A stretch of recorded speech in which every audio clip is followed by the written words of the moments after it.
Hello there darlings, Sakura dropped some changes to the 1.1 beta and we'll be going over them in this video. Starting with Changli's changes, as she really didn't change much. Now when you cast her forte attack, she just takes 20% less damage from enemy attacks. That's it. That's all the changes to her kit, some damage reduction. Her weapon also got slightly buffed. The main stat changed from 36.4% attack to 48.6% crit damage, and the passive changed from 8% crit rate to 12% attack.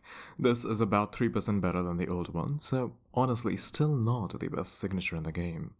Moving on to Jinhsi changes, she got quite a lot of buffs and quality of life improvements.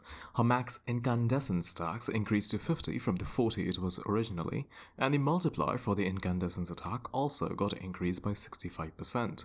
Characters with coordinated attacks such as Murtafi, Yinlin, and Verina will now also give 2 stacks per attack instead of 1. This just gives us synergy with such characters, and I expect more sub-DPS style characters in the future will have coordinated attacks in their kits.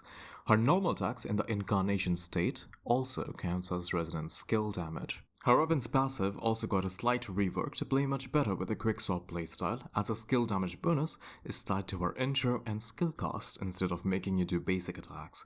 This just means overall better uptime on the passive, so that's a net buff too. All of it combined, Jinhsi got about a 15% personal damage buff in my calculations, or 9% if you do not count the extra stack gain from coordinated attacks. I'm also now assuming 25 stacks of incandescence on average instead of 20 that I used before, because all my teams have Verina as the support option and she benefits from the passive change that Jinhsi got. I wouldn't quite say Jinhsi has the best team still. Even though her synergy with coordinated attack units has increased, other teams still perform well and shouldn't feel much different in actual gameplay.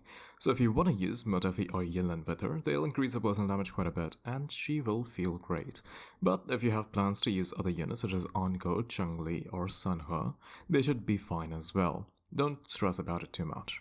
A thing to note is that Jinhsi's signature weapon is now a 50% increase over the free-to-play option, which is such a massive increase that Jinhsi with signature and without signature will feel like different characters entirely. The power level locked behind the signature weapon is so high that I feel like if you're not going for a signature weapon, you may just find Jinhsi underperforming. If you are somebody who is interested in Jinhsi and wants to pull her, make sure you budget your pulls appropriately and get her signature along the way, or temper your expectations about her performance accordingly. It feels like the precedence that Kuro is setting is that you really want signatures on your limited 5-star characters. They're practically as important as the characters themselves. So, how the changes affected my opinions about these characters? Not really. I was hoping to see Changli get some buffs to her kit, which did not happen, but that's not to say that she's bad at her current state. She's kind of alright. Her value may change as more fusion units release, but if you're somebody who doesn't like Changli, you don't need to feel like you have to get her for her strength. As for Jinhsi, I was surprised to see buffs to her kit, even though they are not massive per se. I like the quality of life increase with better stack generation and signature rework. Jinhsi remains a really strong pull if you are looking for a DPS. And that's all the changes in this beta update. If you have questions, let me know in the comments, consider subscribing, and until next time.